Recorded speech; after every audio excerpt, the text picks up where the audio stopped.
Hello, welcome to my channel. This is my first long video about history. My name is Ziemowit and I will tell you a lot about history, which is my passion. Today I will discuss with you medieval history of Poland. I will try to summarize whole medieval history of Poland in, I think, few minutes. Maybe it will be a little longer. First of all, how did Polish people came to the place that is today known as Poland?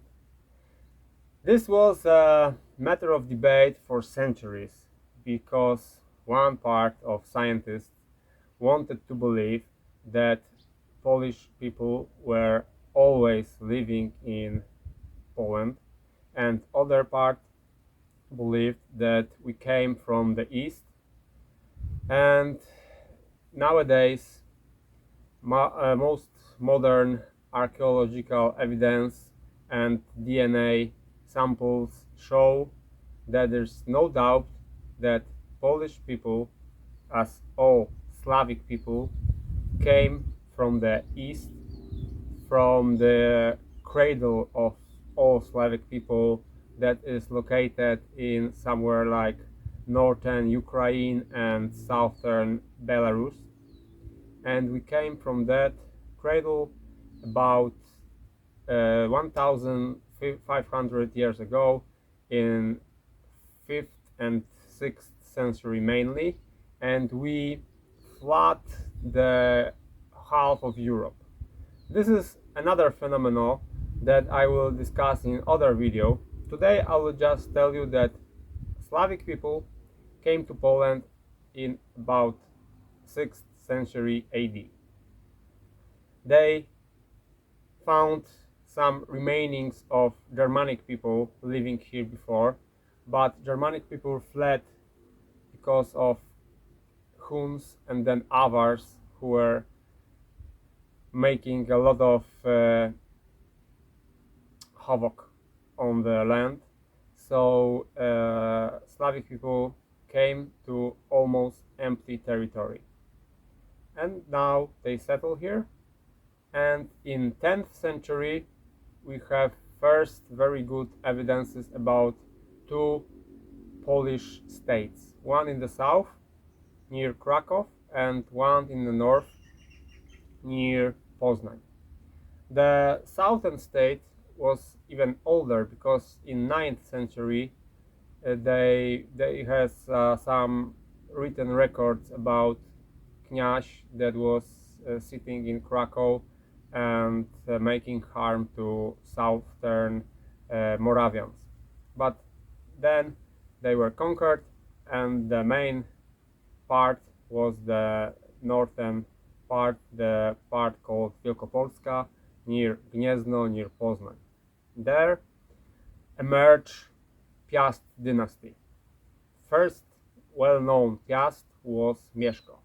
Mieszko came to power about 962 AD, and his first very important act was baptizing himself in 966. He take a Czech princess Dobrava, marry her, and baptize his court in the Western Roman Catholic measure. A few years later, Mieszko had to fight with Germans and with pagan Slavs from the west. Between Odra and Łaba, these two rivers, there were a lot of Slavic pagan tribes who fought with Mieszko.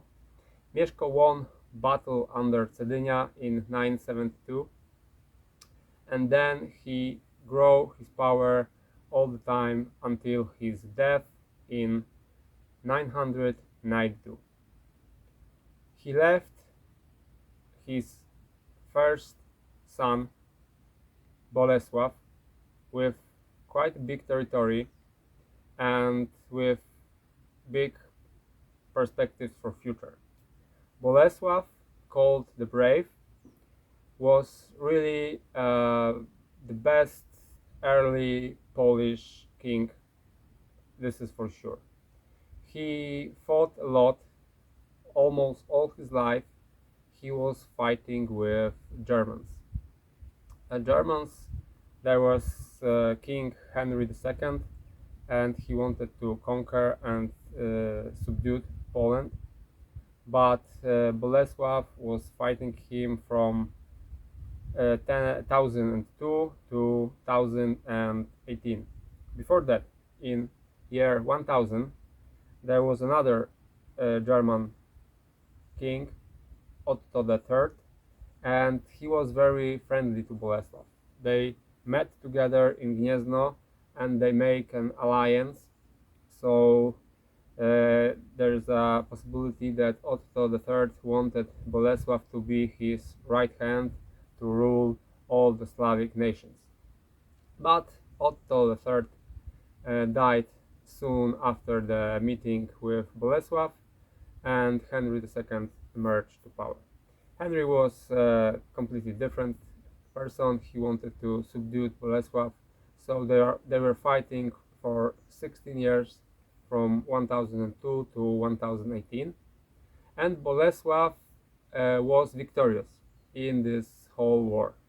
It was very long, very complicated, but Bolesław used his advantage in terrain, his superb tactics. He was ambushing German forces, trying to not let them pass rivers, not to pass dense forests covering Poland, and then the Germans were hopeless. Imagine a situation where hundreds of German knights walk through the deep Slavic forest, and they were ambushed with arrows, with poisoned arrows, and there were 100 Slavic warriors shooting on them for several minutes and then disappearing in the forest.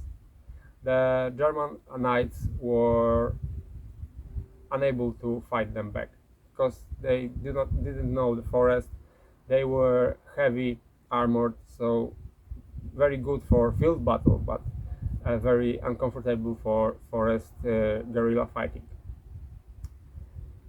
After winning with Germans, Bolesław went east and conquered Kiev in 1018.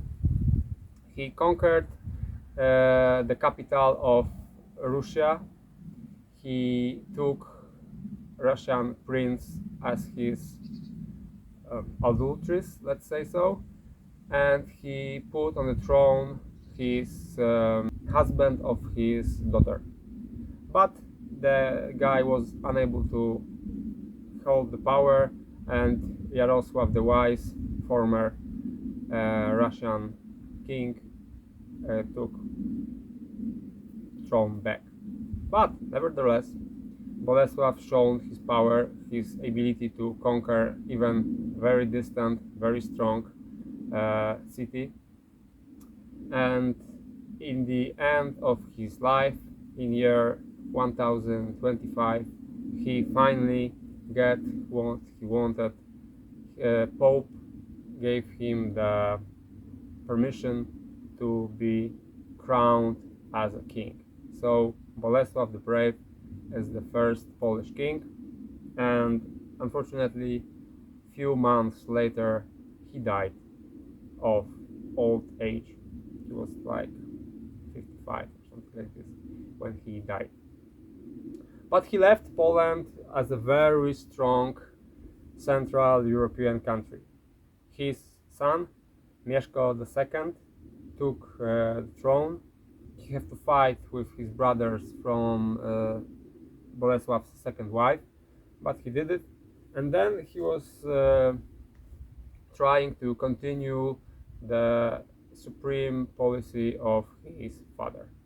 But unfortunately, Bolesław made enemies all over the world, so he was unable to. So Mieszko was unable to hold the power. Only Denmark was in alliance with us, because Bolesław's sister Sigrida Storrada was wife to Danish king. In year 1031, Russia from the east and Germany from the west attacked Poland, and Mieszko II was unable to defend. He had to flee. He fled to Czechs. In Czechs, they captured him, castrated him, and Poland was in total chaos. There was no king, there was no ruler, and there became a big revolt, because the Christianity was quite new to these lands, and it was forced by the Piast dynasty. When Piast dynasty fell, many old pagans revolt against the authority, burned a lot of churches, and become like and rebel against central power. After Mieszko II, we have his son. He was able to make one son before he was castrated, Kazimierz, and Kazimierz has a nickname the Rebuilder, because he came with 300 German knights, and he took Krakow, and from this place he started to rebuild Polish kingdom, even though he was unable to take the crown again for his own.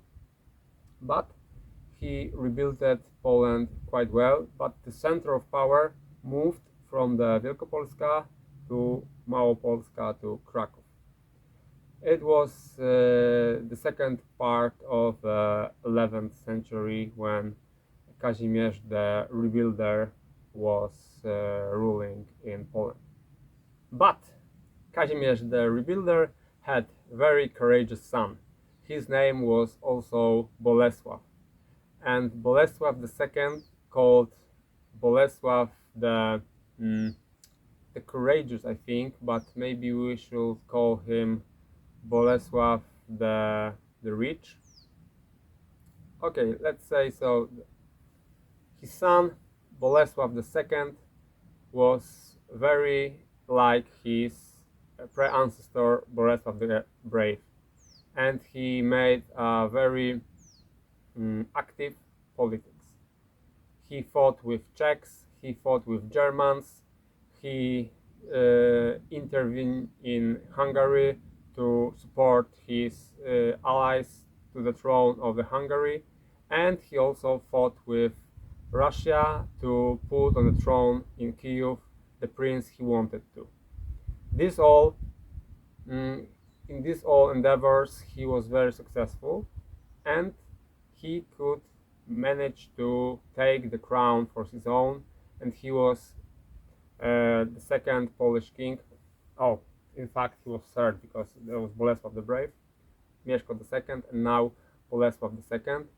He was crowned in 1076, but shortly after that, in 1079, he made another he went again to the east to take Kiev, but in the meantime there was rebellion inside Poland, because nobility and some part of the church authorities rebelled because of a lot of wars which took a lot of money from the people. When Bolesław came back to Krakow, he sentenced Bishop Stanisław to the death. And this was, of course, a just act for an act of treason from the bishop, but it was very, very bad from the public relations point of view, because when he killed the bishop, everyone rebelled against him because it looked like an act of some kind of heresy. So he had to flee to Hungary, and then he died there soon after he fled. Unfortunately, he died, I think, from not purely natural causes. So we had another Polish king, Bolesław II, who made Polish the Great, but after his death, his brother took the throne and was completely unlike Bolesław. Władysław Herman was his name, was not ambitious, was quiet, was passive, just surviving the ages, and he left two sons. He left Bolesław and Zbigniew. Zbigniew was much older than Bolesław and wanted to rule the Polish former kingdom. But Bolesław was more cunning, more ambitious, and he was able to capture his brother, blind him, and soon after Zbigniew was blinded, he died. So Bolesław became the only ruler of Poland. It was Bolesław III, and he ruled for quite a long time, because he was ruling for 40 years. During this period, his main interest was to conquer Pomerania, Pomorze. He made a lot of expeditions there and finally conquered the Pomorze for Poland, but he left 5 old sons, 5 mature sons, and he did something terrible. He wanted to prevent civil war like the one he had with his brother Zbigniew. So he divided the kingdom between all the 5 sons, and he made the older, the senior, the main ruler, and the rest minor rulers of Poland. And the system was meant to work to prevent the civil war, but in fact it was a catastrophe for Poland for another almost 200 years. Because only 6 years after Bolesław III died, his sons began to fight with each other, and then through years the Poland was divided by the princes to smaller and smaller parts, and it was weaker and weaker and weaker. When in 13th century the Mongols invasion came to Europe, it was year 1241. Mongols were Mongols found almost no resistance in Poland where they came. Even though the smaller part of the invasion forces went through Poland, much bigger part went through Hungary. Poland was sacked, was pillaged, and after few months Polish knights was finally able to fight Mongols under Legnica, but the battle was lost and a lot of Polish knights were slain, but also quite a lot of Mongols were put to death in this battle also. But this shows how very strong kingdom in the 11th century, become very weak in 13th century because of the divination. The split of the kingdom was so big that in the second part of 13th century, almost everybody wanted to unite Poland again, because it was very catastrophic for the society, for the kingdom.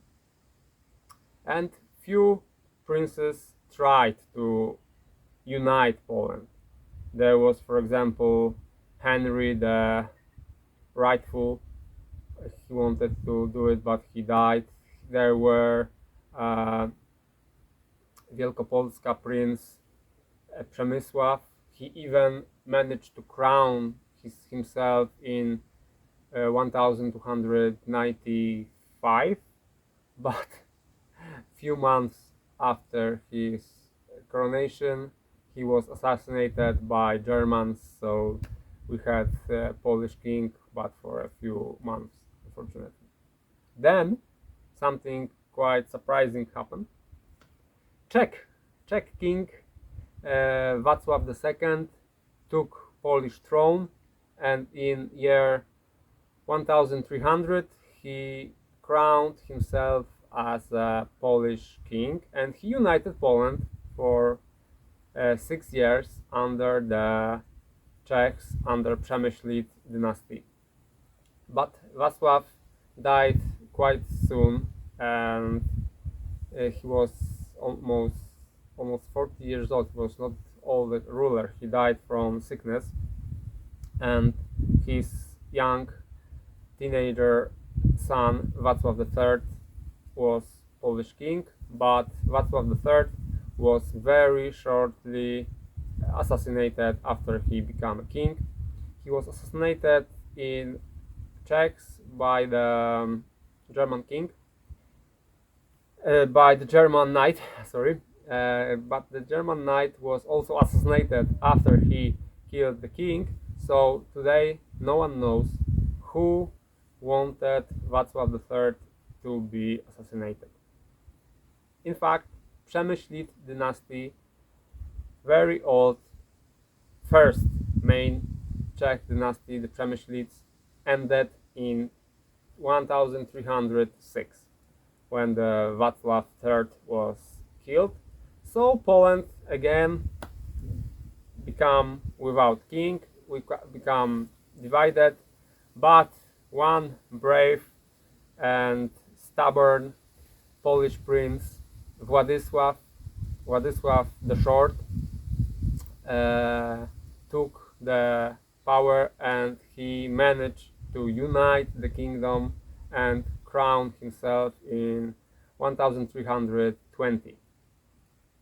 But the Poland he united was only about half the size of the Poland of Bolesław the Brave, or Bolesław II, or Bolesław III. So this Poland was small, weak, but united and under a king finally. But in the meantime, we had another problem, because in year 1226, Mazovian prince Konrad invited to his lands Teutons, Teutonic order, to fight with pagan Prussians, in the region of today Lithuania and northeast Poland. And these Teutons become very powerful through 100 years, and in 14th century they turn their swords against us. And in 1331, Władysław the Short had to fight them in the Battle of Połowce, and it shown the big problem for Poland for another 100 years, because we lost Pomorze, we lost some regions in Silesia to Czechs and to small independent states. So we left only with Wielkopolska, Małopolska and Mazovia. Władysław the Short died in 1333 and his son Kazimierz, called later Kazimierz the Builder, was crowned as a king. And it was really good king for Poland because he focused on economy. He built a lot of castles. There's a saying that Kazimierz take Poland made of wood and left Poland made of stone. Really, almost 100 castles were built during his 37 years long reign. He conquered a lot of territories in the east. We took what is now western Ukraine. So he left Poland much bigger, much stronger, but he was unable to take back Silesia and Pomorze. These parts of Poland were lost for now. Unfortunately, Kazimierz the Builder, even then he ruled for 37 years, he was unable to left a legitimate male heir. So after he died, there was no Piast left to rule the country, and King of Hungary, Louis, became the Polish king in 1370. So now for 10 years we had personal union between Hungary and Poland, but when Louis died in 1380, he left also no male heir to take the throne, so Princess Jadwiga was elected as King of Poland, and she married Lithuanian Prince Jagiello. Jagiello baptized and became the Polish king known as Władysław Jagiellon, and this was very powerful Polish king for the late medieval ages. Władysław Jagiellon ruled for almost 50 years. He united Poland with Lithuania because he was both King of Poland and Grand Prince of Lithuania. Lithuania was in this time very strong country because Lithuanian princes conquered a lot of Russian territories when the Mongols get weaker and weaker in 14th century. So Lithuania take advantage of this and conquered Russian principalities. So Poland, united with Lithuania, became one of the strongest countries in Europe.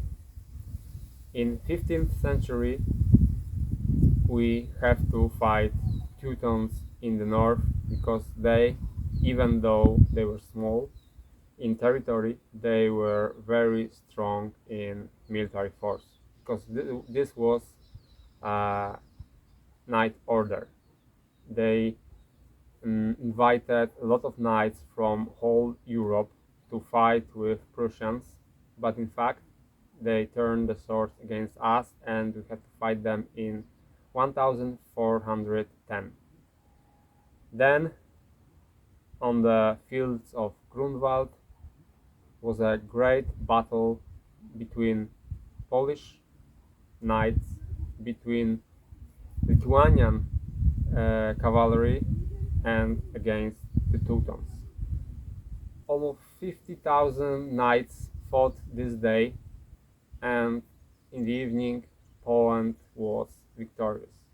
Poland and Lithuania crushed the Teutons, and this is very important date because we were able to take back a lot of territories in the north, mainly Pomorze, and later we were able to reconquer the land in the north, so we became even more stronger. Władysław Jagiellon dies in 1432. His son became a Polish and Hungarian king. His name was Władysław Władysław of Varna, because he was very young and he went to fight Turks, even though he sworn he will not fight with them because he made peace with them. But Pope's emissary forced him to do it. He broke the oath and he went with a lot of knights to the present-day Bulgaria, and then under city of Varna he fought a battle with Turks and he died there. So we had another king from Jagiellonian dynasty, but this is another story for another time. I will stop here. I explained you the history of Poland from the 10th to 15th century, the whole medieval history of Poland. I hope you understand a lot from our complicated and very interesting history. Give me thumbs up if you like the video and subscribe for more videos like this. Thank you for watching. See you. Bye.